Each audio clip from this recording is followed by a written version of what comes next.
Sejam todos bem-vindos, bem-vindas, bem-vindes, né? Eu sou Jaqueline Medeiros, do Banco do Nordeste Cultural. Eu sou uma mulher branca, de 1,70. Estou com um vestido sem mangas, cor mostarda, sandália confortável, neutra. Uso óculos.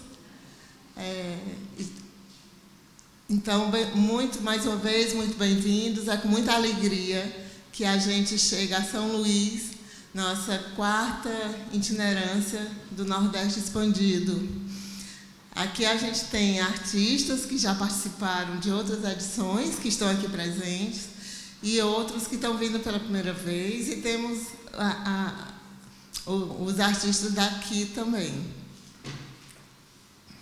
Então, em nome do Banco Nordeste, eu queria agradecer ao Convento das Mercês, em nome do presidente da Fundação Quécio, e agradecer a acolhida, o entendimento desse trabalho que a gente está fazendo, que é um trabalho que para a gente é mais do que uma exposição. Isso aí é o acervo do Banco do Nordeste. Então, todas essas obras foram adquiridas e foram selecionadas a partir de parceria com as curadorias locais. E eu queria também agradecer muito a Samanta Moreira, do Chão, aqui, que faz um trabalho muito bom, muito digno e necessário nessa cidade. E o Frederico, professor da universidade, que também nos ajudou na primeira seleção dessas obras, que em 2022 a gente esteve aqui, fez uma exposição no Chão. Não sei se alguém aqui teve nessa época, mas agradecer imenso, e mais ainda agora não foi só uma exposição com 7 artistas, mas 216, e Samanta aqui, com a equipe, agradecer aqui o Dinho, que coordenando o educativo, o Tom, cadê o Tom? Oi, Tom. O Tom, que tanto deu um apoio muito grande na interlocução aqui com o convento, mas também tem trabalho na exposição, e a todas as pessoas que eu não sei o nome ainda, não gravei, mas que trabalharam. O pessoal da plotagem, o pessoal da montagem, a equipe do Fábio, da Kelviane, do Daniel, a minha curadora assistente Cecília, e produtora também. Então, assim, é um trabalho, isso tudo para dizer que é um trabalho coletivo, né? Se vocês forem olhar a ficha técnica, que está lá listada, é uma imensidão. Mas é assim que a gente consegue fazer, né?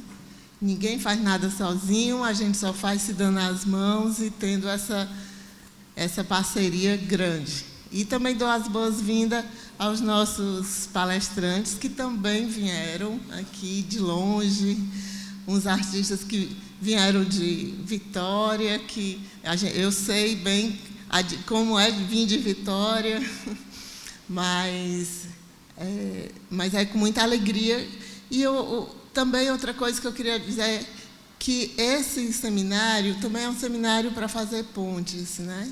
Conexões entre estados, entre artistas, se conhecerem. E a gente vê essa produção do Nordeste tão diversa, né?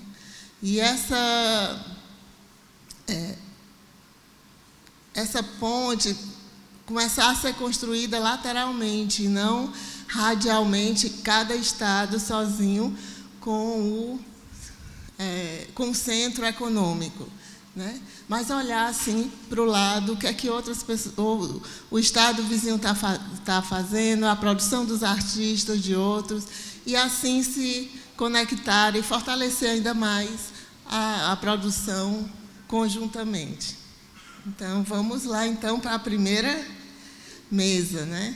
Mas antes eu vou chamar o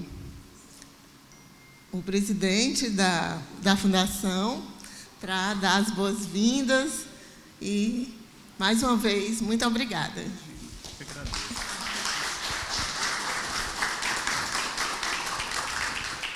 Boa tarde a todas as pessoas aqui presentes. Sejam muito, muito bem acolhidos nessa casa, que é a casa que guarda o acervo que testemunha o período da redemocratização do Brasil, portanto, uma casa de abertura, de acolhimento, que quer ser, que deseja ser um verdadeiro celeiro cultural para o Maranhão e para o Brasil.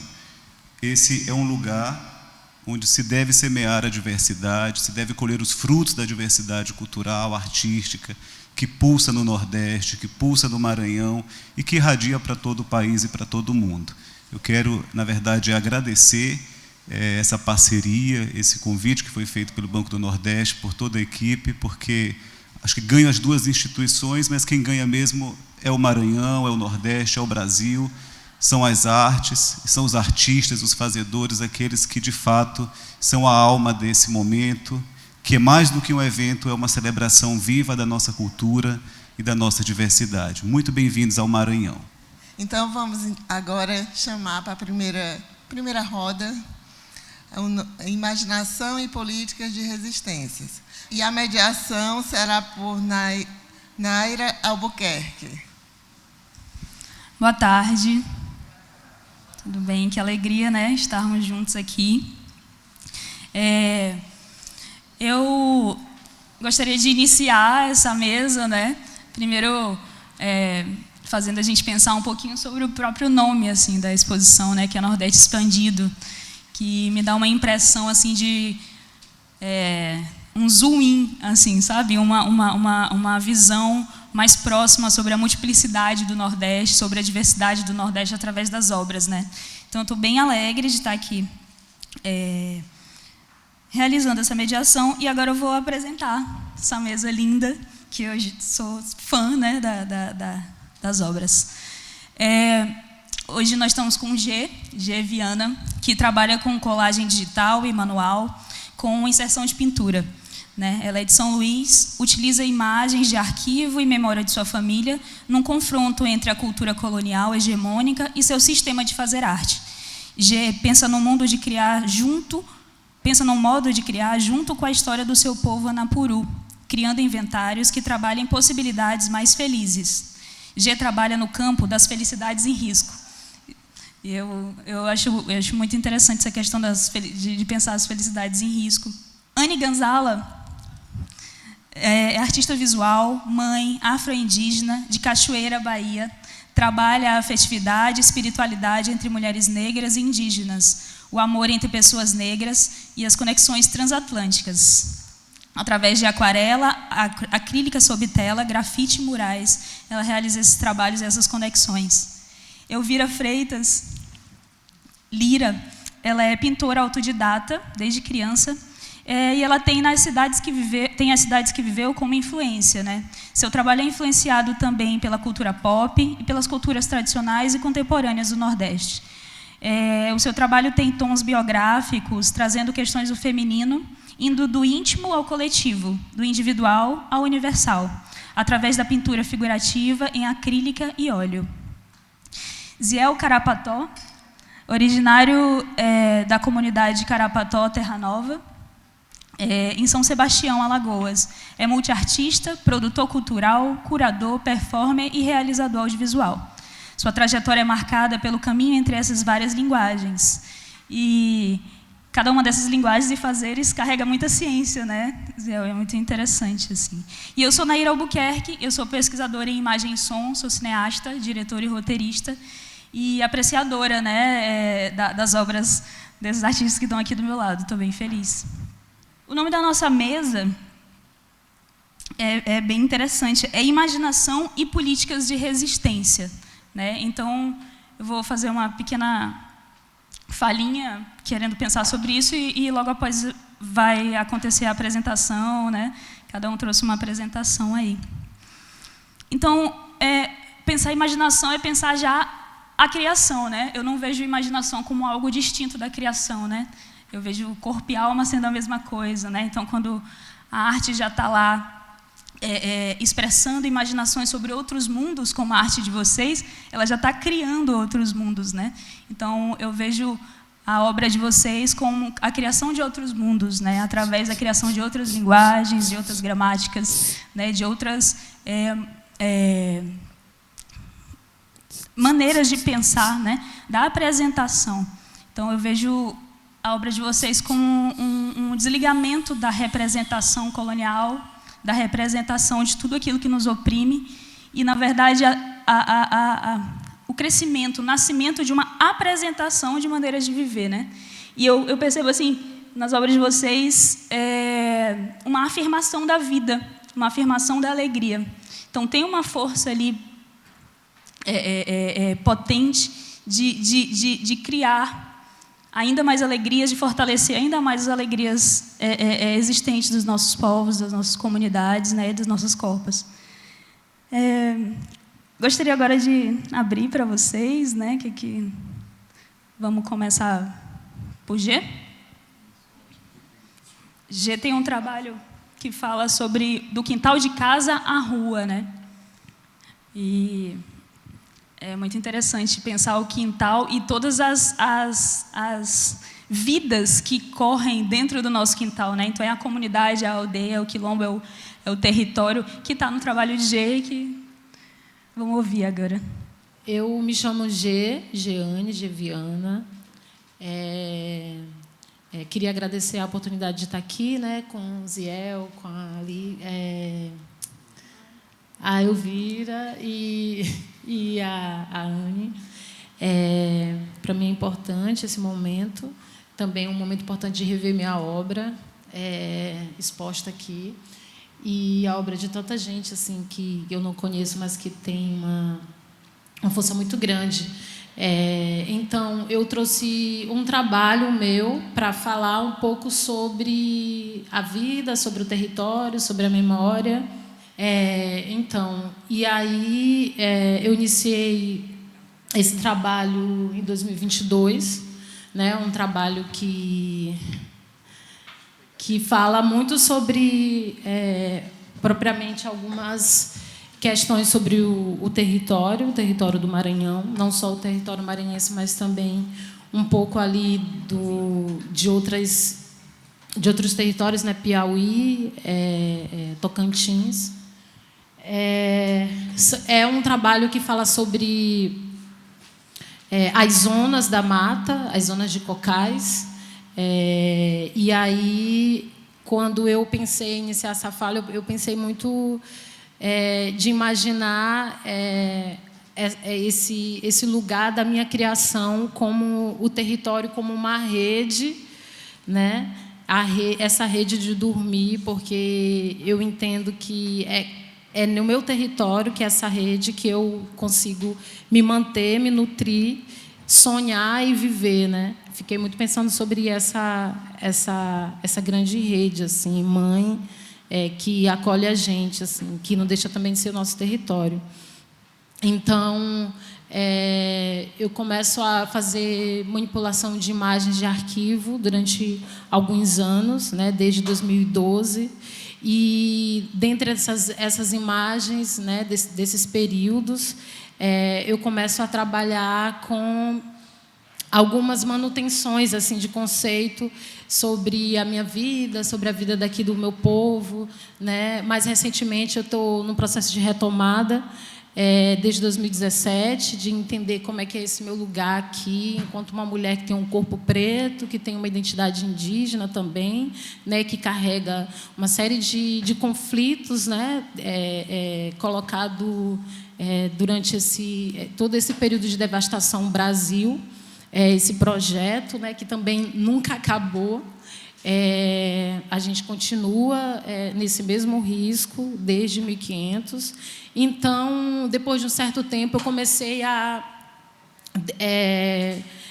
comi muito o meu trabalho, minhas próprias referências de pessoas que já caminham muito tempo antes de mim, né, que são as pessoas que eu encontro, minha própria família, minha avó, né, meu avô. E aí comecei a entender o meu trabalho nesse lugar mais íntimo mesmo da minha família e comecei a problematizar o meu próprio trabalho sobre essas imagens coloniais, né, que acho que é um papo que eu queria trocar hoje aqui. A gente só tem 20 minutos, mas imaginar como que a gente pode também, depois desse período todo, vendo essas imagens, utilizando essas imagens, comendo essas imagens, ressignificando essas imagens, né? Então, como que a gente pode estar reconstruindo novos imaginários com essas imagens do período colonial, né? E aí foi nesse momento que eu comecei a pensar na memória oral, né, de algumas famílias que foram atravessadas pela Guerra da Balaiada, e imaginar também esse arquivo como uma possibilidade, né, na verdade, como uma real possibilidade de intervir não só dentro das instituições de arte, mas como intervir também na vida dessas pessoas, né? Então, quando eu estou produzindo, eu sempre criei uma estratégia para dialogar com o povo que está do meu lado, né? Se eu crio uma colagem, eu vou mostrar uma coisa que tem nessa colagem que eu preciso compartilhar com a Maria Dalva, lá em Santa Rosa dos Pretos, né? Então, eu comecei a me desligar há alguns anos de Jean-Baptiste Debré, que é o que carrega. Ele tem esse peso, né, histórico, né, de visualidades, de imagem, mas que eu imagino o meu trabalho hoje como uma nova coisa que eu não consigo mais nem pensar nessas pessoas, né? A minha intensidade ela se dá agora a partir de tudo aquilo que eu como nesse território, né? Aprender sobre as relações de coletivo, né, de coletividade dentro dessa comunidade, aprender os processos de cura também, né? Como eu começo a me interligar com essa imagem, né? Porque para eu colocar toda essa carga que existe desses recortes, né, dessas intenções, eu estou consequentemente ligada com uma interação que não é na rede, mas que é aqui na comunidade, que é aqui do meu lado, né? Seja minha família ou seja essas pessoas que me rondam, né, que têm uma ancestralidade mais aflorada, né? E aí eu começo a produzir esse trabalho da série do Couro Laminado, pensando muito também como reimaginar o eterno uso de imagens colonial, né? A mata como moradia, a mata como continuidade da vida. E aí eu começo a deixar um pouco essas imagens saturadas do colonialismo e começo a criar a partir dessa oportunidade que eu tenho de estar viva, sonhando numa rede. Então, a imagem colonial ela persiste, mas aí eu estou tentando me desvincular um pouco para criar uma outra coisa que possa ser utilizado para que não fique cansativo essa história, né? Eu tenho sentido um certo cansaço com esse uso dessas imagens, né? São imagens que falam da importância da nossa história, mas acho que esse trabalho é uma saída, na verdade, para eu atravessar uma série de outras coisas. E também não deixa de ser uma morte, né? Tipo, aos poucos eu vou morrendo em cada trabalho e vou renascendo em outros trabalhos. Então, eu penso esse trabalho também como uma manutenção da vida, né? Por muito tempo as famílias da Baixada, da zona de Chapadinha, tiveram que criar estratégias dentro da mata para sobreviver, esconder os seus filhos, porque durante essa guerra eles matavam primeiro as crianças para não ter essa geração, né, de pessoas acontecendo, se aflorando. E aí eu começo a usar uma série de ficções em torno desse lugar a partir da oralidade dessas pessoas, né? Uma pesquisa também que vem muito de leituras, né, de tentar reconectar com essa imagem de 1820, tentar encontrar algumas pessoas dessas imagens que se apresentam nesse arquivo, que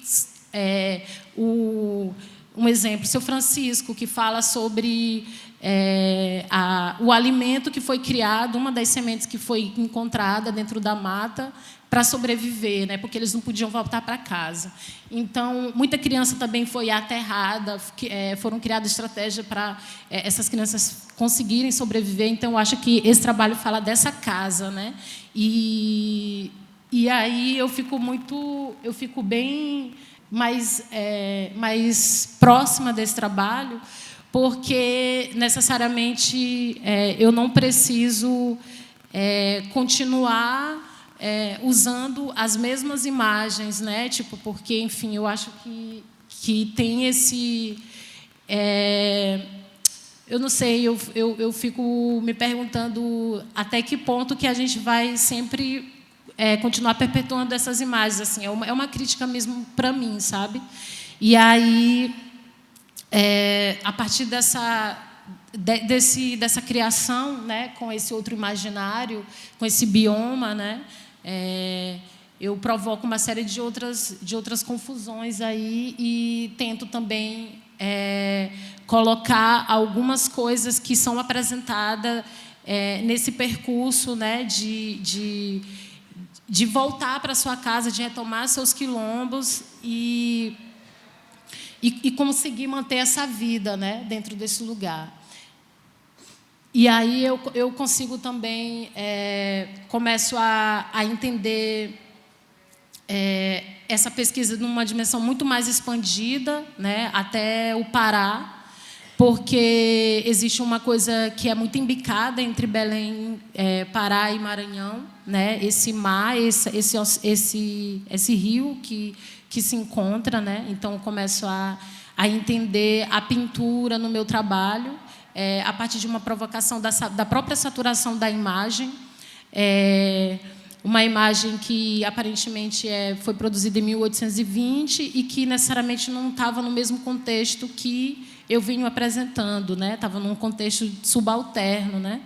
E começo a reimaginar isso, só que com alguns símbolos mais minuciosos, assim, no sentido do que é provocado durante a minha própria experiência dentro desse lugar, né? E aí começo a criar fazer essas ficções com alguns elementos também que são apresentados dentro de alguns lugares que eu ando. E tem uma coisa que eu acho importante também assim falar sobre a riqueza desse lugar, né? Tipo, tem muita o Maranhão ele é uma zona de uma memória muito rica, muito forte, né? E quando eu começo a produzir esse trabalho, eu entendo essa ligação muito forte com couro, com fitilho, com algumas questões dentro das manifestações afro, é um modo também de tentar falar de uma brincada, falar da cultura do Maranhão, falar de uma pajoa, falar de um sonho, falar de uma memória ali, mas também nunca esquecer que tudo isso só foi possível porque essas pessoas foram para a mata, né? E é na mata que a gente começa a se movimentar, a se reencontrar, a reimaginar esse lugar que a priori foi invadido. Então, é a descida da mata, é produzir os caminhos, né, das pipiras, das iguanas, né, da onça, do anu, né, como que o anu também pode ser um mensageiro dentro desse lugar, né, tipo, ele já passou por diversas guerras, por diversos tempos, né. Então, eu começo a entender a relação também dessa zona de Cocal como uma memória, né? Tipo, é uma zona de bioma secundário, né? Então existe uma floresta que já se foi muito antes dessa, né? Mas também é uma mata que está ali para falar de um lugar que a priori foi devastado, né? E a partir dessa resistência desse povo e também desses animais, eles mantiveram essa vida, né? Essa força que é a mata, né? Essa mata que protege, sabe?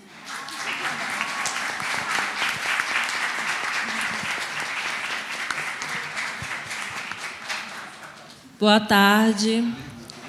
Peço licença a esse território, peço a benção de quem é de a benção. É um prazer enorme estar aqui presente e falando sobre imaginação. Eu acho que, primeiramente, eu devo agradecer a minha versão criança, porque creio que todo artista começa criança. E, graças a essa criança que eu fui, né, de conseguir achar brechas para imaginar, para criar, para fazer esses primeiros rabiscos, né? Que foi possível que eu sobrevivesse a toda essa engenharia que é feita para nos moer, né, diariamente. Meus pais são agricultores, plantadores de café e cacau, então eu cresci com essa referência, né, conectada à terra, ao alimento, mas que, infelizmente, é uma das profissões, né, dos trabalhos mais desvalorizados no Brasil, né, que é quem alimenta. E a partir daí eu precisei também pensar em formas de fluir, né, para conseguir viver a minha vida e ser feliz, né, nesse plano. Então, eu saio desse lugar que é o sul da Bahia, minha família é de Porto Seguro, né, e venho me estabelecer em Salvador, que é onde eu começo a estudar e começo a sonhar com a possibilidade de ser artista. E nesse caminho eu vou sendo guiada também pela espiritualidade, que é o que me guia, que é o que me conduz, né, nesses caminhos. Né? Meu trabalho não começa exatamente com a espiritualidade, começa falando sobre corpos, sobre sexualidade, dissidentes, afro-indígena, e eu não conseguia me mover, né? Porque ainda vivemos em uma sociedade extremamente fechada para trazer e mostrar esses temas. E aí eu sigo por outro caminho que também estava ali presente e senti a necessidade de vir ao mundo, né? De se transformar em algo para ser apresentado. E a partir daí eu começo a criar obras, né, relacionadas aos orixás que me guiam. E aí eu começo também a investigar toda essa ecologia, esse ecossistema que cada orixá traz, representa. Aqui, por exemplo, eu trago Oxum e trago também tudo que eu entendo enquanto parte de Oxum, né? Como o mel, como a fertilidade, o nascimento, o sangue menstrual, as joias, as folhas. Então, tudo isso é Oxum, né? Todos os fluidos que traz vida. Nessa Aruanda, eu já trago sobre a comunidade, sobre o meu pertencimento enquanto uma pessoa de candomblé e a nossa relação com a natureza, né? Que é uma coisa que muitas vezes as pessoas acham que são coisas separadas, mas Orixá é natureza, orixá é folha, é árvore, é mar, é rio. E nosso culto é voltado estritamente para essa energia que nos nutre, que nos fortalece. Então, foi uma necessidade que eu senti também de falar sobre o poder das folhas, o poder da floresta enquanto encantado, né? Enquanto não somente sobre a urgência que é a gente pensar, né, na floresta, nesse meio enquanto vital para a nossa sobrevivência, né, para o nosso futuro, mas também enquanto energia que está aí, que está viva, né, e que faz parte de cada um de nós. Essa obra, eu não vou falar todas as obras uma por uma, não, é só agora. Essa obra é muito importante para mim, porque foi através também dessa pesquisa, dessa imaginação, de pensar também sobre o tráfico negreiro, né, sobre esses ancestrais que findaram no mar, e dessa relação também com o espiritual, né, com Iemanjá, né, enquanto guardiã dos ancestrais, né, enquanto guardiã, enquanto mãe dos peixes, né, e essa relação que é a vida e a morte, né, que faz parte de nós enquanto pessoas afrodescendentes, né, de estar lidando o tempo inteiro com isso, né, com essas duas energias. Então, é isso. Meu trabalho não é um trabalho que eu sinto como meu, porque é um trabalho sobre como eu entendo minha comunidade. E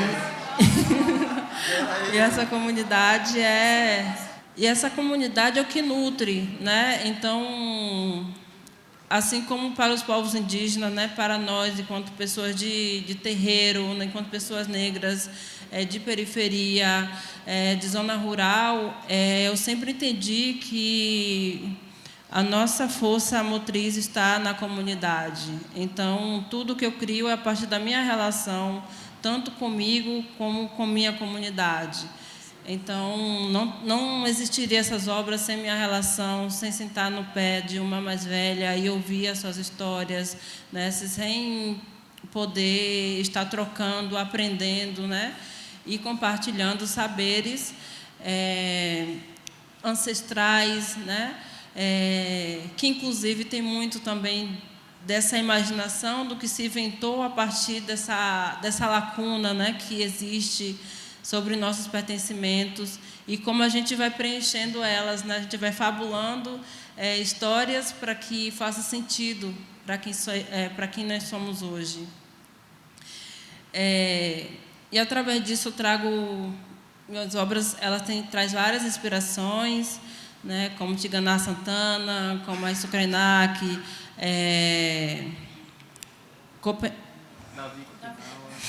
Davi Copenaua, estou nervosa.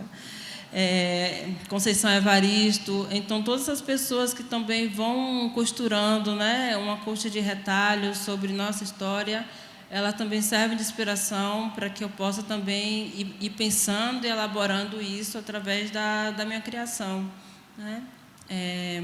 Trabalho com aquarela, com acrílica, com murais, e meu trabalho hoje está, né, circulando aqui, e fico muito feliz por estar sendo aqui, né, que muitas vezes a gente cria aqui e sempre vai para, muitas vezes, lugares longes, né, outros países, ou Sudeste, e não circula no nosso próprio território. Então, é extremamente especial, né, que ele esteja circulando no Nordeste, que eu esteja tendo a possibilidade de estar aqui, pisando nessa terra hoje, né, agora, né, enquanto artista. Então, me sinto muito honrada por isso. Agradeço.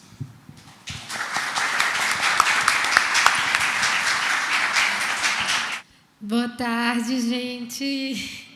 Licença aqui. Difícil falar depois delas. Muito lindo o trabalho. Parabéns. Meu nome é Elvira. Eu sou de Arco Verde, Pernambuco. Arco Verde é a primeira cidade do sertão de Pernambuco. A gente divide entre litoral, zona da mata, Agreste e Sertão. E Arco Verde é a primeira cidade do sertão. E aí, eu sou pintora. Achei lindo o que a Anne falou da coisa da criança, de agradecer a gente criança, porque realmente, com certeza, graças a essa bebê, eu sou pintora hoje. E complicado para mim falar do meu trabalho, inclusive é a primeira vez que eu faço isso. Eu realmente acho meu trabalho muito pessoal. Ele surge de uma coisa de expressão de sentimentos, e foi uma loucura virar o meu trabalho, essa forma, né, de me expressar. Mas tem sido muito gratificante para mim a identificação que eu tenho recebido das pessoas com ele.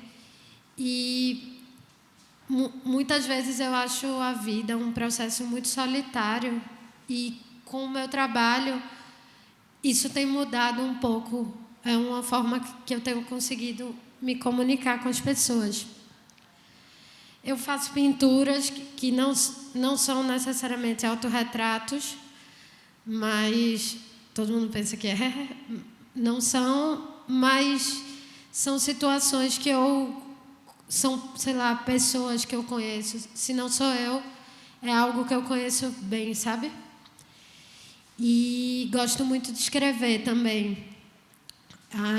Os títulos das coisas que eu faço, para mim, são parte principal da pintura também que faço.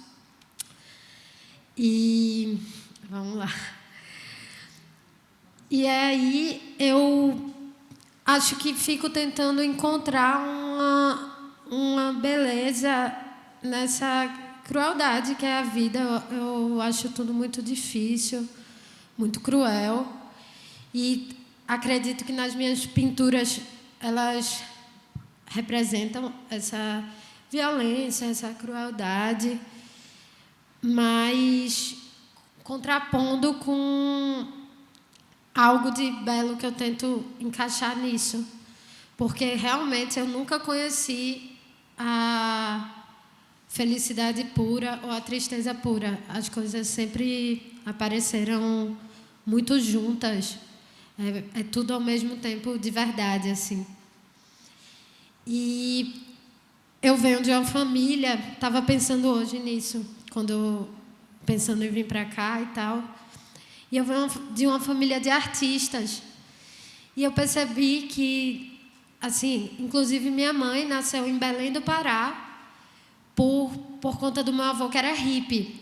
Artistas de rua mesmo, e artesãos, sabe?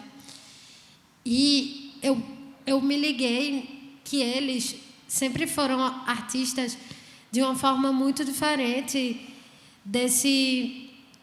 do que eu vejo, do que eu conheço hoje em dia, até de como dos lugares que eu frequento, de como é isso em São Paulo, né? Bem complicado o mundo da arte em São Paulo. Eles sempre foram artistas por uma opção de liberdade mesmo, assim. Eles não conseguiam, não passava pela cabeça deles fazer outra coisa. Era muito difícil a ideia de um patrão, a ideia de qualquer coisa parecida, dessa rotina fixa de algo que é surreal mesmo. E aí eles sempre nunca alcançaram a grana e escolhiam a arte dia após dia em pró dessa liberdade que tem, dessa coisa de criar, dessa coisa de se expressar e fazer o seu horário também, e ter a possibilidade de vender suas coisas. E esse jeito artesanal, fiquei pensando sobre isso. Vou falar sobre esse quadro, então, que está aqui. Eu gosto do título dele, que é Vamos, nós ainda temos um mistério para resolver. Fiz exatamente pensando na minha infância, em Arco Verde, e nesse jeito que a gente ficava inventando mistérios na cidade com os primos, uma cidade onde a gente andava na rua e muito diferente de hoje em dia, até mesmo lá, não é mais assim. Mas a gente sempre inventava um mistério a mais, uma coisa a mais para fazer, uma coisa para inventar, um mistério, né, para resolver. E aí eu vejo assim, um mundo assim, eu vejo esses unicórnios e eles realmente estão muito cortados, muito feridos. Inclusive, eu venho agora de uma residência que participei em Bragança Paulista e o tema da residência era fim do mundo. E aí eu tive que falar num vídeo lá que eles pediram, e aí perguntaram, o que é que seu trabalho de hoje tem a ver com o fim do mundo? Aí eu falei que, na verdade, eu acho que todos os meus trabalhos têm totalmente a ver com o fim do mundo. Eu realmente me sinto vivendo no apocalipse. Isso é o apocalipse, de fato, assim. Inclusive, muito feliz de estar no Maranhão, com um céu lindo desses, azul. Em São Paulo está o pior ar do mundo, pelo 4º dia seguido. Está bem difícil viver isso. Pode passar, por favor. Eu quero mostrar a Santa Ceia.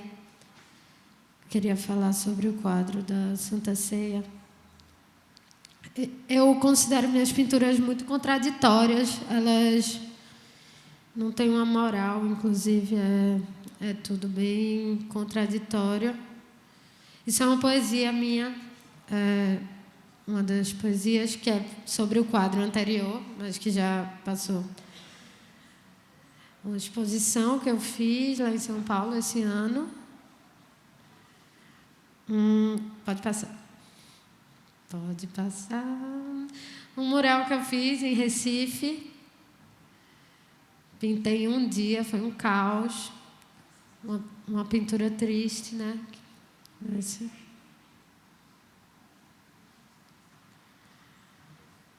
Pode passar. É o próximo. Eu queria falar sobre esse quadro. Ai, não está no próximo? Então passa de novo. Talvez seja... Gente, cadê? Esse, isso. Eu cresci, eu acho que o primeiro contato com arte e pintura que eu tive na vida eram com os quadros católicos da minha cidade de Arco Verde, assim, que é uma cidade muito católica e arte católica bombando lá. E isso habita meu imaginário, querendo ou não. Muito. Habita bastante meu imaginário. E aí eu sempre sinto de vez em quando, na verdade, tanto que vocês não viram muitos outros aqui, mas de vez em quando eu sinto vontade de fazer uma versão de algumas pinturas dessa vibe. E esse ano, na Páscoa, eu quis fazer uma versão do meu estilo da Santa Ceia e tal. E aí eu fiz esse quadro, que o título é... E às vezes quase parece que eu não estou usando aquela coroa de espinhos. E fiz essa pintura, assim, nem tenho muito o que explicar dela. Foi meio que do meu coração, fui fazendo.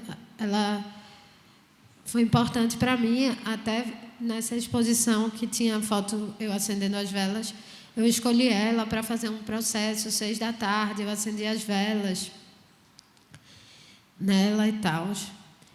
E aí sofri uma censura com essa pintura esse ano. Foi super chato. Eu só fiquei triste, na verdade. Fiquei triste por um bom tempo. Aí depois aconteceu aquela situação das Olimpíadas e as pessoas ao meu redor ficaram falando que eu tinha que falar sobre isso, que inclusive é um papel do artista, né, que muita gente morreu mesmo, né, para a gente poder ter liberdade de fazer as coisas, e aí isso acontecer. E aí aconteceu isso com essa pintura. Ela foi barrada de entrar numa exposição. Não teve acordo. Fico me perguntando por quê. Até agora. Mas é isso. Agora ela está em outro lugar. Ela foi acolhida e eu fiquei feliz também. Ela está numa exposição super legal no Museu da Inconfidência, lá em Minas. E é linda essa exposição que está acontecendo. É da Refundação, que é da Galeria Reocupa, que a sede fica na Ocupação 9 de Julho, lá em São Paulo. E aí está tendo uma exposição que é a exposição da galeria dialogando com o acervo do museu, que é bem difícil e bem pesado. E aí está tendo esse contraste lá em Minas. Muito legal. E fiquei feliz que esse quadro foi para lá. Só não pintei Judas. É uma intervenção sobre uma impressão dessa pintura, dessa Santa Ceia, que, interessante, né? Eu acho que é uma das pinturas mais reproduzidas de todas, tipo, e não é um quadro religioso, não é... É uma pintura que tem várias e várias versões.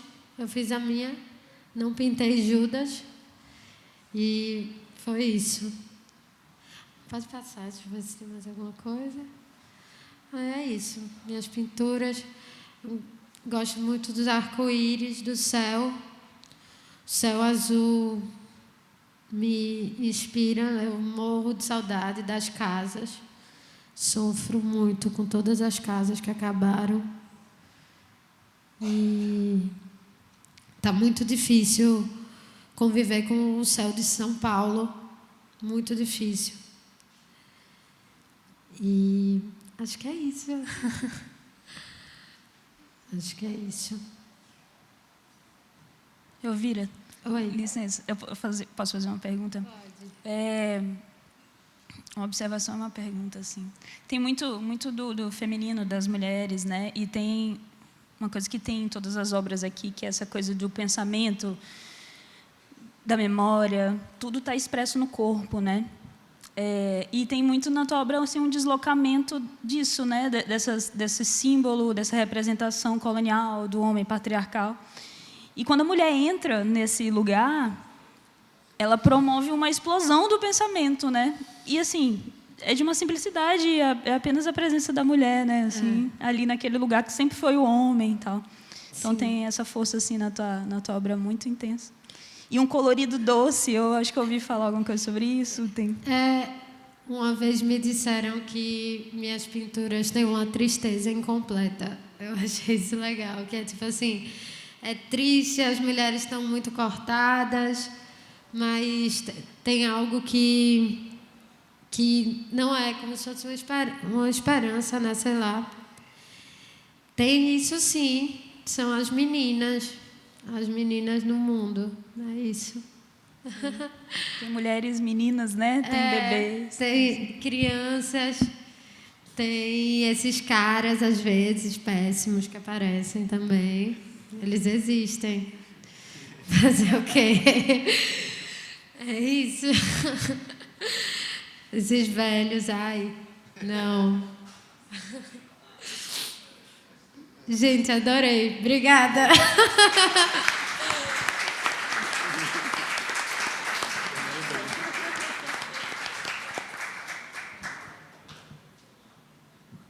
Olá pessoal, boa tarde. Vamos lá, né? Falar depois aí Sou Zé Carapotó, acho que, né? Já não vou mais me alongar muito, já foi apresentada a minha bio. Eu fiquei pensando no que traria hoje, preparei um materialzinho, né? E aí pensando sobre o tema e pensando também no meu lugar enquanto ser sujeito indígena, artista, que vem aí desde 2014 no campo, ou nos campos das artes, né? É muito difícil a gente, dependendo de onde a gente vem, a gente está apenas em um só local, né? E aí eu trouxe essas questões, essas experiências indígenas na arte contemporânea, que é muito sobre esse processo de reimaginar, de imaginar, né, a arte enquanto ferramenta política, né? Pode passar. E aí eu trago, né, uma fala de alguém que realmente é uma peça crucial quando se fala hoje sobre arte indígena, né, que é Jair Isbel, né? Eu acho que um dos pioneiros aí da arte indígena, que cunha esse termo arte indígena contemporânea, que é o divisor de águas para muitos, né, dessa nossa imersão, nesse novo cenário, aí, principalmente na arte brasileira, que se abre para nós pós-originários. E essa fala em tudo há armadilhas, e que nós, os indígenas, precisamos de uma armadilha para identificar armadilhas, e quem sabe esta não seja exatamente a arte indígena contemporânea, né? Feita e contextualizada por seus autores. Então, eu gosto muito dessa perspectiva de armadilhas para armadilhas, né? Eu acho que nossa expressividade, nosso entendimento daquilo que a gente vem imaginando e projetando esse imaginar, né, é uma ação, é um ato político, né? E Jair Isbel, dentro dessa recodificação, né, do que é arte, de cunhar esse termo, é um processo político.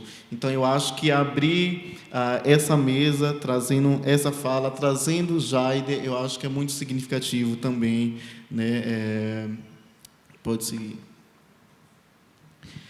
Eu trouxe quando a gente fala em imaginar, e é interessante que eu penso muito sobre isso também enquanto poética. A minha poética se resume, eu espero que vocês entendam no final um pouco sobre entender essas configurações das identidades indígenas na contemporaneidade, especialmente no Nordeste, né?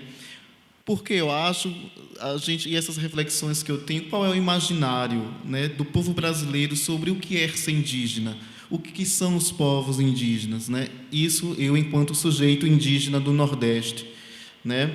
Que até a última Constituição, o Estado brasileiro, né, decretava oficialmente que não haviam mais povos indígenas do Nordeste, né?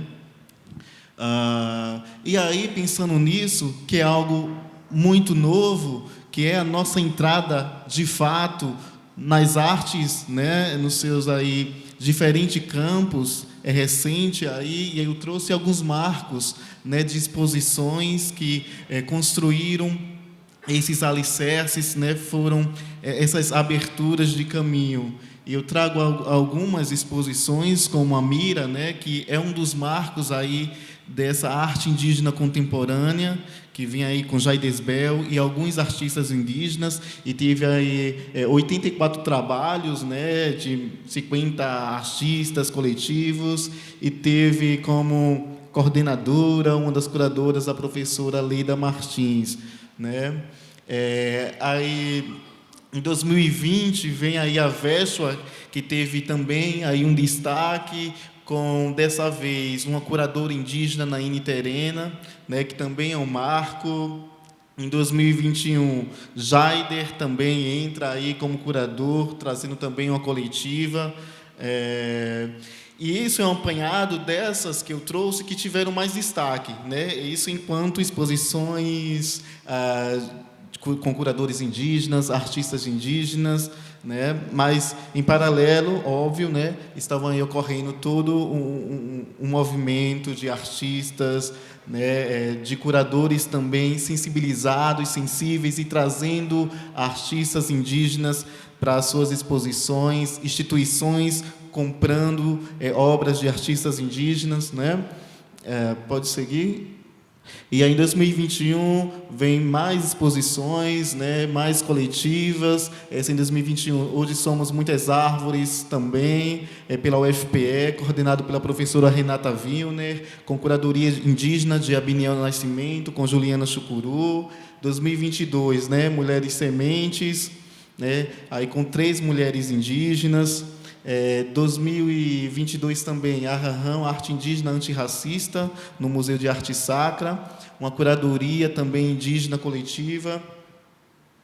Pode passar, por favor? Em 2022, a minha também, primeira individual, E é isso, só para a gente entender que esse cenário, né, esse pensar, o repensar, esse imaginar, esses corpos, essas narrativas nesses espaços, dentro do cenário da arte brasileira, né, dita hoje arte contemporânea, é recente, né? Se formos pensar aí, temos menos de 2 décadas, né, que estamos ocupando esse lugar de fato. E aí eu trouxe, né, alguns artistas curadores que estão aí à frente, fazendo todo esse movimento, nessa luta, nessa ação política, né, de imaginar esses espaços, de imaginar essas novas paisagens, né? O próprio Jair Desbel, Denis Ubaniwa, Naine Terena, Arissana Patachor. É interessante se pensar que, inclusive, Denis Ubaniwa, que ele realmente teve que adentrar mesmo como manifesto, né? Hoje ele está super aí no circuito, mas ele teve que intervir, por exemplo, inclusive na Bienal. Ele não pediu licença, ele entrou, né, com uma ação performativa, né? Então, a entrada de artistas indígenas no cenário é luta, né? É um contraponto a esse sistema aí que nos exclui em todos os lugares. Vem aí Juliana Chucuru, né? Merrimi Carão, do Ceará, Olinda Tupinambá, Iacunan Tuxá, Abiniel Nascimento, Ziel Carapotoro, né? E tantos outras e outros aí, artistas e curadores indígenas que estão aí nessa luta de movimento, de reimaginar, né? De projetar esses outros mundos, né? Entre essas outras formas de viver, de compartilhar, de sentir, né? E de lutar também.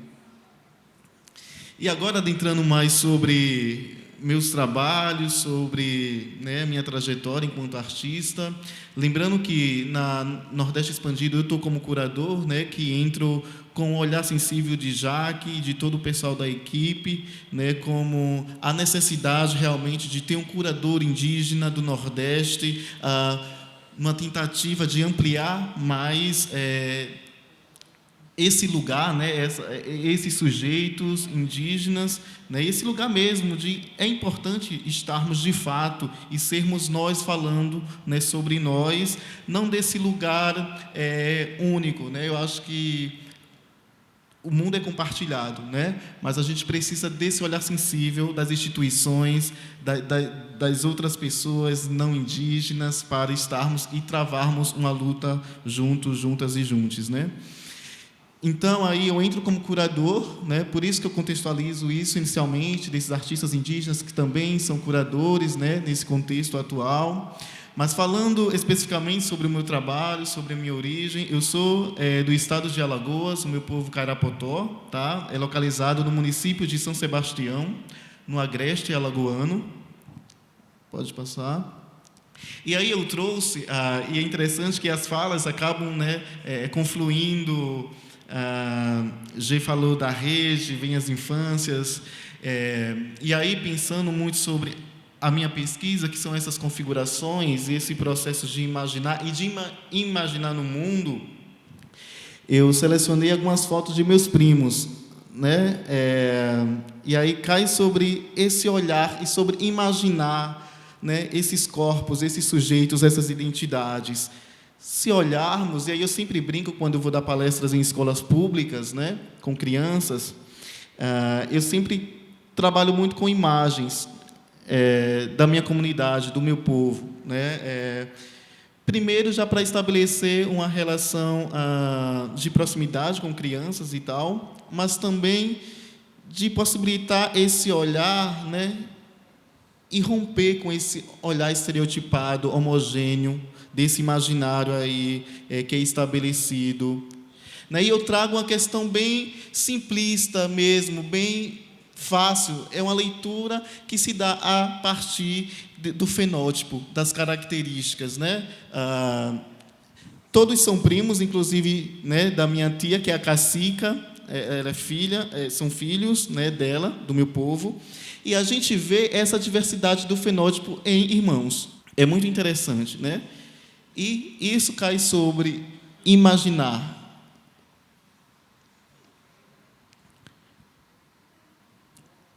Possivelmente, se eu fizesse perguntas, né, se não contextualizassem primeiro e perguntassem quem são ou quem é o indígena da imagem, que é o que eu faço com as crianças quando eu estou dialogando, né?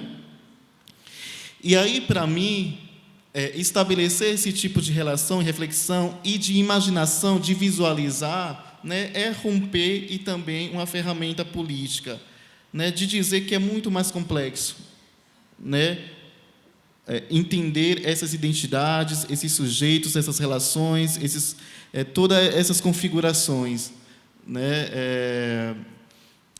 Pode passar. Esses são primos, os 4.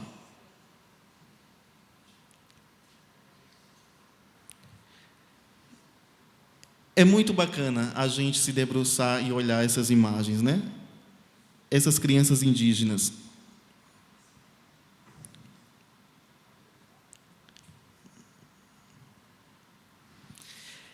Nesse processo, aí eu trago agora para vocês um pouco sobre uma das obras, que inclusive está na Bienal agora, né, de Veneza, e eu irei contextualizar um pouco sobre, e é muito sobre também esse lugar de imaginar, de lutar, de ser ferramenta, né, de resistência, de ser política.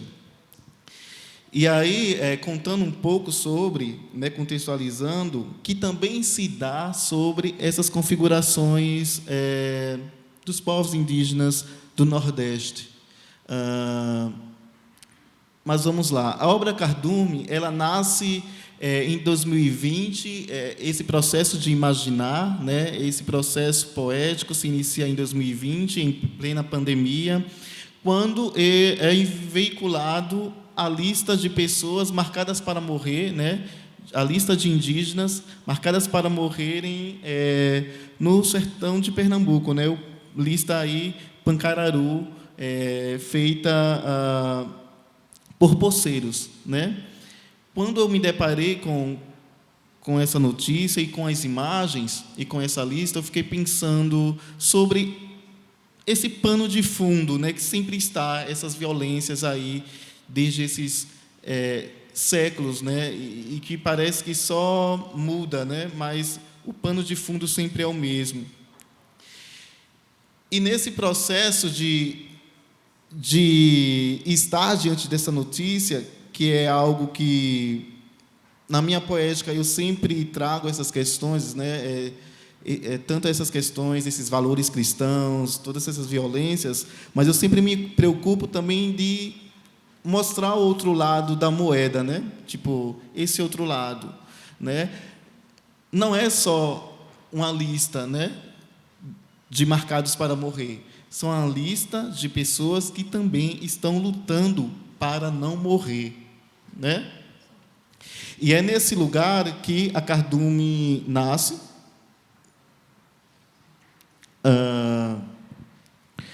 E aí eu a fiz, e assim que eu a fiz, o Museu, né, do Paraná, de Arte Contemporânea do Paraná, comprou para uma exposição coletiva indígena também, tá?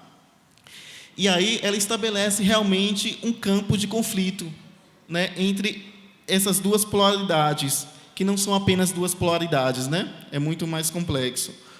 Mas aí eu trago, né, o maracá diante, né, o cardume de Maracás, de Maracas, de frente a um cardume de projéteis, né? E aí, influenciado também por leituras da Davi Penal, Ailton Krenak, enfim, eu trago a rede de pesca com esse céu, né? Essas conexões, essas constelações, né? Esse céu que alimenta, que nos fazem resistir, né? Diante desse caos, diante de tudo isso que está acontecendo.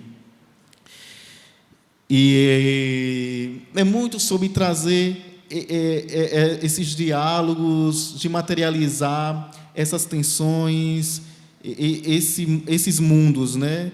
Tem um mundo que é caótico, tem um mundo que é de luta, mas também tem um mundo que é de espiritualidade, de fortalecimento, de enraizamento, né?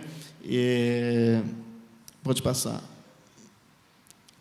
E aí, quando eu fui convidado para a Bienal, os curadores selecionaram a obra, só que aí eles me lançaram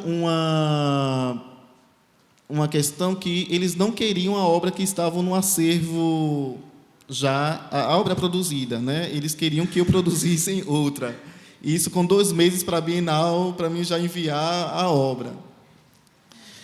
E aí eu encarei, né? Foram 2 meses intensos de produção, e foi muito interessante que, dessa vez, a obra foi criada em coletivo, na verdade.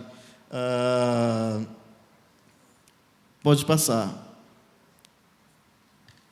Cadê? Volta aí. Obrigado, não. Foi ou não foi? Cadê? Volta, então. Volta. Tá bom, deixa aí. Dessa vez, a obra ficou muito maior, né? Só que aí, em contrapartida, eu trouxe para a produção da obra a minha mãe, né? A obra em si ela é produzida por 2 redes de pesca, tarrafas de pesca, e dessa vez uma foi feita por mim, outra pela minha mãe, que me ensinou a fazer a rede de pesca, né? Então também tem esse lugar de transmissão dessas tecnologias de resistência, né? Os maracás foram feitos pelo meu primo, que é artesão, e aí finalizadas por mim, e os projéteis por mim mesmo. E tem uma passagem sonora, a instalação, que é do coletivo do meu povo, né? Então, tem todas essas relações de coletividade, né? E o que eu achei mais interessante, que eu tive e fui oportunizado de apresentar em um lugar importante algo que não era sobre mim, era sobre nós, né? Isso é muito importante, é a gente trazer as pessoas ao nosso redor, trazer as nossas relações, as nossas experiências de mundo e projetar isso. Né? Então, e Cardume eu acho que é muito sobre trazer essa força coletiva mesmo, sabe? Que não adianta se vai ter aí os projetos, né? Estaremos também em prontidão, né? Na luta e resistindo. Eu acho que é sobre isso. Agora vai rolar o obrigado, né? Bota aí, meu filho. Ok, obrigado.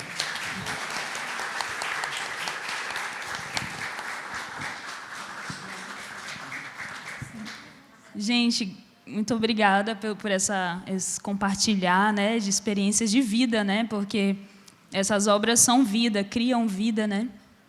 G, que na fala trouxe essa questão muito forte do território, e é um território que não é ligado só ao chão, mas ligado aos animais, ligado ao chão também, o que vem do chão, o que vem do céu, as pessoas, de se voltar às pessoas das comunidades, né, e se desligar dessa questão das representações coloniais, mesmo que deslocando ela, já está num outro lugar, né? Muito, muito, muito bacana te ouvir, eu sou muito fã, né? Também. Anne, né? Que vou compartilhar aqui minhas impressões e depois a gente troca e abre para Anne, né, que é essa coisa do afeto, e é um afeto que é o ato de afetar, né, se é maresia, a gente sente a maresia ali, né, se é um toque entre 2 corpos em estado de romance, a gente sente o romance acontecendo ali, né, e vem muito para mim essa coisa de espírito e corpo é a mesma coisa na tua obra, né, na obra de todos. Na tua obra é muito isso mesmo, e tu trouxe também isso na tua fala, né, que foi guiada também por uma espiritualidade, além do fazer. E essa coisa da criança, né, que está em todos também, que é quando a criança está no estado mais intenso de conexão, né, com todas as forças, né, assim eu compreendo. E eu acho que é lá que a gente realmente encontra esses caminhos possíveis, né, e aí já são impressões. E aí, grata pelo compartilhar assim, dessa obra maravilhosa, que toca, como a obra de Elvira, né? Toca sempre o universal e aquilo que está muito dentro de nós, e aquele momento de perceber a obra é sempre muito forte. E cria semelhanças, né? Com a obra de vocês todos, né? Tem essa potência de criar semelhanças, né? Porque a gente está tão falando de diferenças,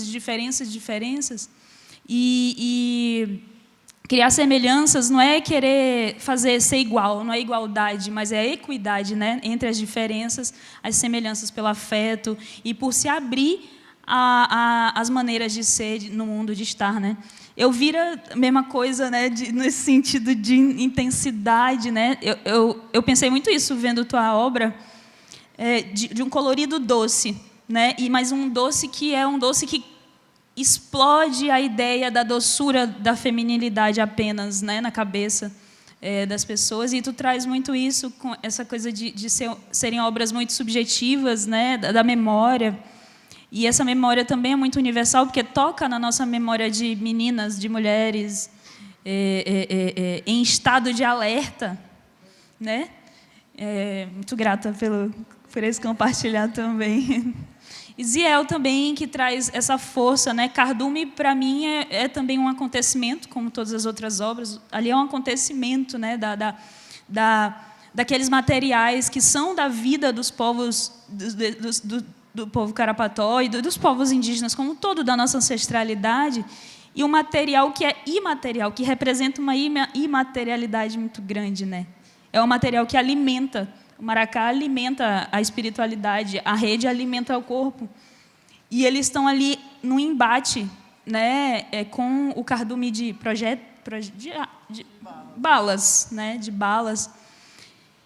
E aí é muito interessante como mostra a força do corpo, o espírito, da ancestralidade, da imaterialidade diante daquela coisa que é tão brutal, que são as balas, né? E a bala se torna o que é algo muito pequeno e que é brutal, que nos mata, mas que a gente tem matado ela de várias maneiras e resistido, né? Há muito tempo. Então, vocês são muito potentes, muito grata. Acho que está sendo uma abertura muito bonita do Nordeste Expandido, né? E fica aberto aqui alguns minutinhos. Quanto? 18h18. Horas iguais. Pode abrir para perguntas até avisarem que está na hora de a gente descer, porque vai ter uma outra programação logo depois. Alguém gostaria de saber, comentar? Foi realmente muito, eu diria, muito instigante para o começo do seminário, desse encontro.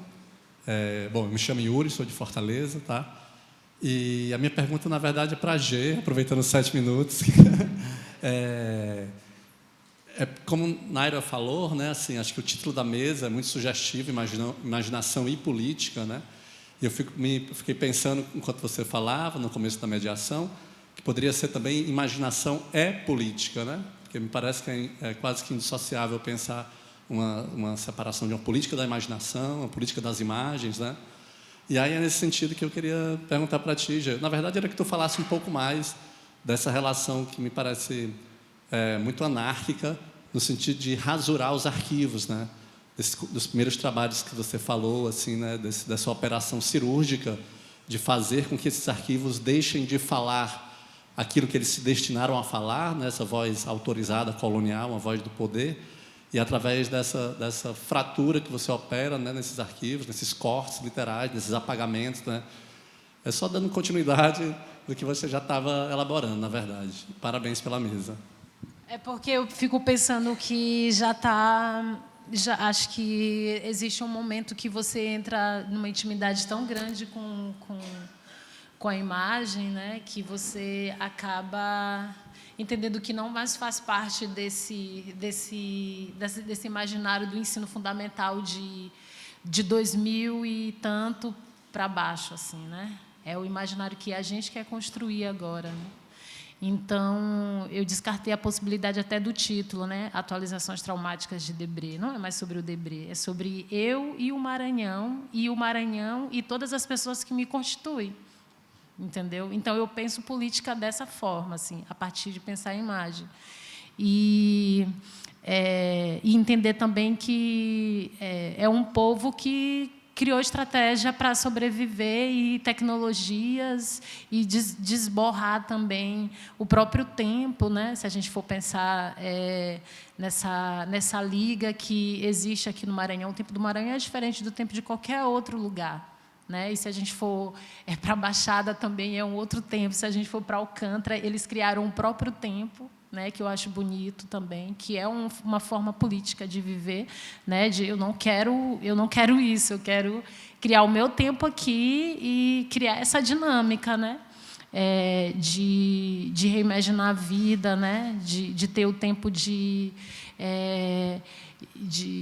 pescar, de colher, né? Tipo, de plantar, né? O tempo que se planta não é o tempo que se colhe, né? Já diz esse ditado. Então, política imaginário para mim não deixa de ser a minha vida, assim, tipo, eu estou aqui, eu estou viva, então eu vou o que tiver ao meu alcance eu vou produzir com esse imaginário, né? E são imaginários que eu respeito muito, porque eu vou aproveitar meus 7 minutos, que eu respeito muito porque é um imaginário que está ali brotando vida e que são pessoas que a gente, às vezes, não articula um pensamento enquanto uma intelectualidade, né? Tipo, uma pessoa que está ali produzindo coisa. E eu sinto que existe uma sede hoje, assim, que os artistas eles não, de fato, entendem esse lugar enquanto que você é aquilo que está ali e que é muito antes de você, sabe? Tipo, então, é preciso ter esse respeito, assim. Fazer política também é ter respeito pela sua própria ancestralidade e sobre o tempo que também, às vezes, não é para ser, sabe? Então, eu penso muito... A imagem... eu quero muito continuar usando o arquivo, né? Mas eu não quero usar só como uma representação, né? Eu quero usar o arquivo para entender o que está, talvez, por detrás e o que ainda possa surgir desse arquivo, entendeu? Acho que é isso, assim. Só para dar tempo para a galera falar.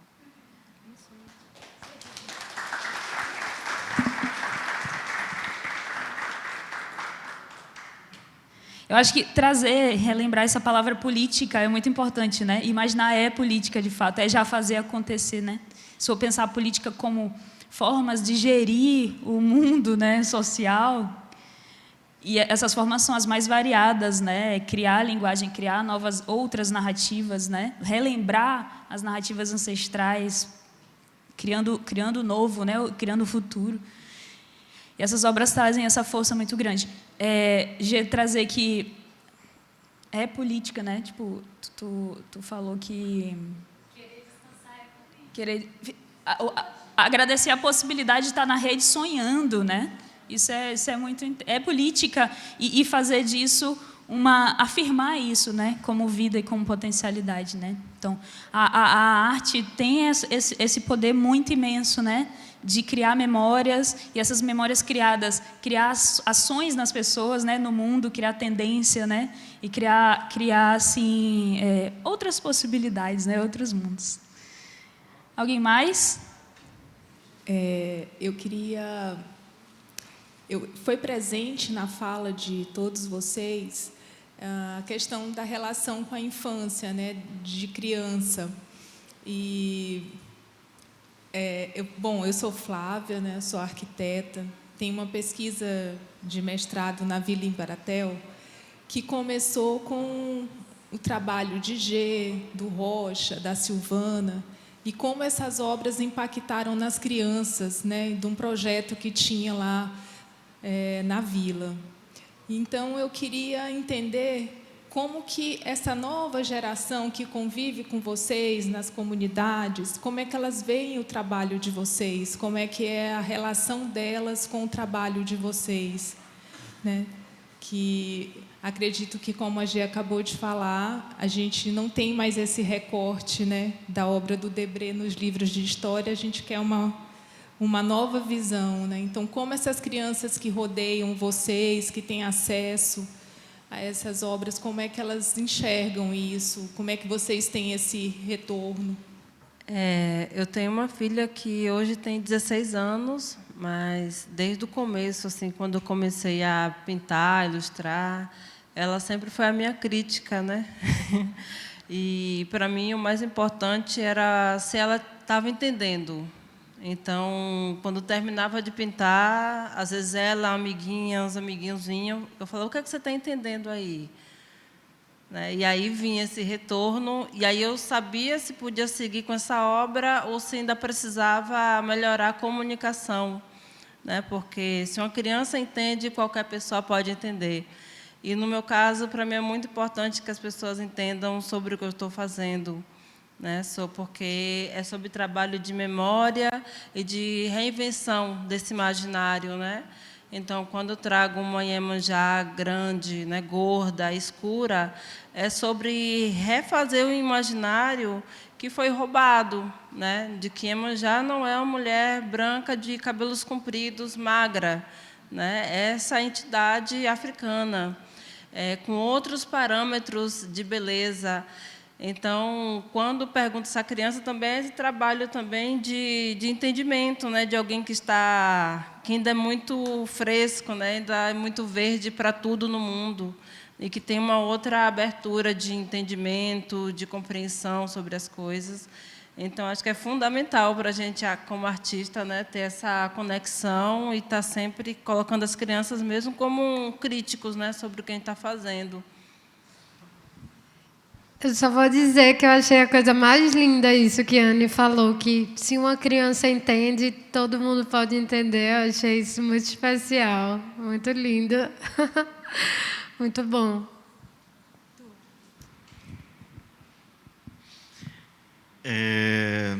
Lidar com a temática indígena também nas infâncias, e aí a gente adentra, querendo ou não, nas relações pedagógicas, é muito complexo, né? Das crianças entenderem realmente sobre povos indígenas, quem são, as identidades.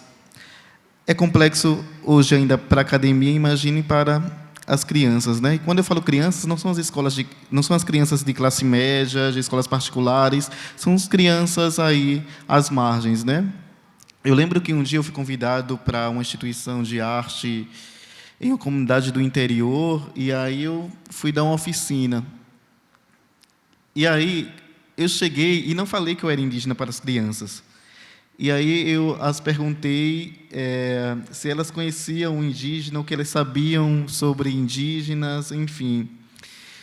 E aí foi tão negativo o feedback, né, desse imaginário delas do que era um ser indígena, porque eram seres mitológicos,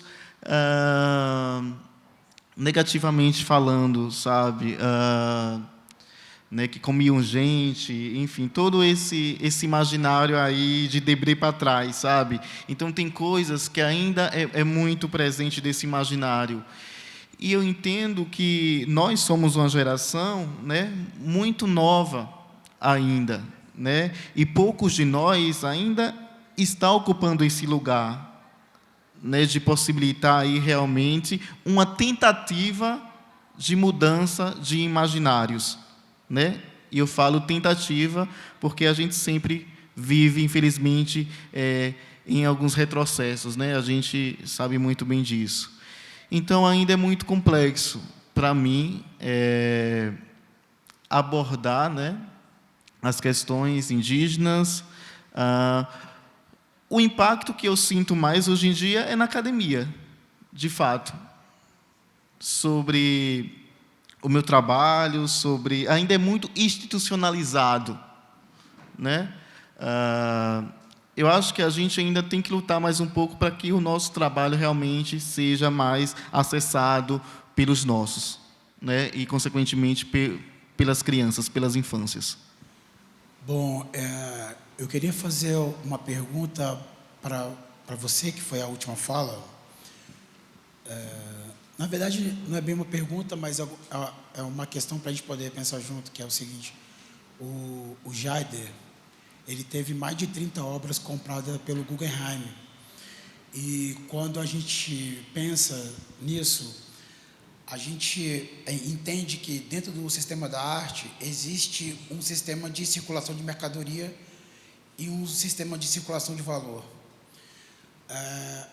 Quando o Guggenheim compra mais de 30 obras do Jaider, é porque o Guggenheim ele mantém uma tradição que vem lá da PEG Guggenheim, de financiar artistas e de ser uma grande colecionadora de obra de arte, que ao longo da história se tornou esse museu super importante. Quando essas obras, assim como de outros artistas indígenas, passam a estar dentro de um acervo como esse, de uma grande visibilidade, de uma grande importância,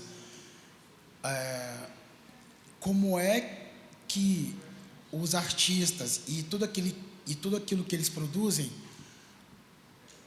pode garantir a sua perspectiva política dentro de um sistema que, considerando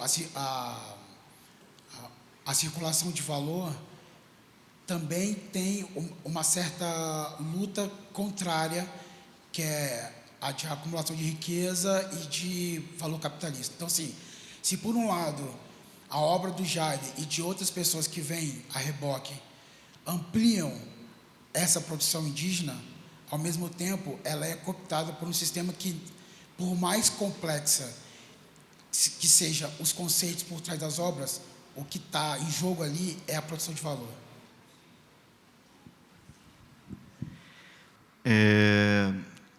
Eu acho que é uma questão de algoritmo. Você dominar o algoritmo. Você entender o código e decodificá-lo. Eu acho que Jaider dizia muito isso. Né? Denilson Baniwa também, esses que estão aí nos grandes circuitos, né, com obras por colecionadores. Eu acho que é entender que, e Jaider fazia muito nisso, tinha um projeto, inclusive, na comunidade dele, né, muito interessante, que é o que eu vejo, né, e aí é algo muito mais pessoal, né, de um posicionamento político de nós, enquanto temos aí, né, essas aquisições, alimentamos o circuito, o sistema, né, inclusive quando o Jaider morreu, triplicaram, quadruplicaram os preços, né, mas é o sistema, né, a gente não tem que tentar negar, enfim, é como funciona. Mas eu acho que o nosso papel enquanto, né, político, nosso papel político é fazer o que Jaider, o que geralmente a gente faz, tentar nesse outro lugar, né, possibilitar uma dignidade coletiva melhor para os nossos, né? E eu, por exemplo, né, eu tive uma obra, estou na Bienal, mas foi toda uma cadeia dentro da minha comunidade que eu estabeleci ali algumas mudanças, né? Ali dentro da comunidade. Tem artistas indígenas que têm organizações, têm ateliês abertos, tem vários movimentos políticos, né? Não dizendo que isso ameniza ou não esse sistema, mas esse é o nosso papel dentro, né, dessa questão econômica mesmo, de garantir uma subsistência através da arte, daquilo que a gente luta, né, desse lugar também de sobreviver, né, dentro desse sistema.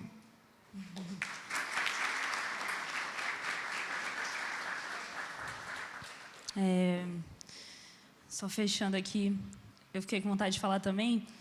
Aqui, circulando entre os nossos ou circulando na Europa, é produção de imaginários, é produção de narrativa, é narrativa. E eu acredito que ter contato as populações europeizadas, com pensamento colonial mesmo, em qualquer lugar, ter contato com essas outras formas de expressar narrativas, eu acho que isso já é muito válido, assim, porque abre outros caminhos possíveis, sabe? Que não só a história única, a hegemonia do povo, que é o seu próprio povo, que eles têm sempre visto, sabe? Então, acho que a circulação é interessantíssima, eu acredito. Ir para a Europa, explodir lá com as nossas corpas, sabe? Lá num lugar onde elas não estavam, ou estavam subalternizadas, ou estavam roubadas, para mim, faz muita diferença. Sem a ideia do favela venceu, não é isso? Já estou chegando lá. Não, pelo contrário, eu estou narrando outras coisas dentro desse lugar que sempre me impôs a sua própria narrativa. Eu vejo muito assim, sabe? Essa questão. E, pessoal, chegamos ao fim desse momento, mas vai ter outro momento, que é o ecossistema musical maravilhoso, né? Vai acontecer. Amanhã, a programação segue amanhã, a partir das 9 da manhã, aqui, também, nesse mesmo lugar. E é isso, agradecer a presença, agradecer essa troca, muitas alegrias.